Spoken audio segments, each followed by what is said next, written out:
અમદાવાદ વિમાન દુર્ઘટનામાં મૃત્યુ પામેલા ઠાસરાના પરવેશભાઈનો મૃતદેહ સોંપ્યા બાદ અંતિમ યાત્રા નીકળી। ગત તારીખ 12 જૂનના રોજ થયેલ અમદાવાદ વિમાન દુર્ઘટનામાં 241 મુસાફરોનું દુઃખદ મૃત્યુ થયું હતું, જેમાં ઠાસરાના વોરા પરવેશભાઈનું દુઃખદ અવસાન થયું હતું।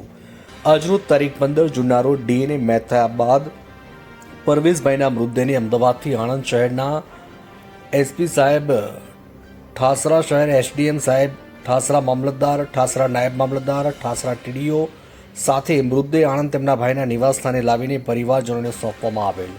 આ મરહુમના પરિવારજનોએ ખૂબ જ આઘાત અને ભારે હૈયે મૃતદેહને સ્વીકાર્યો હતો।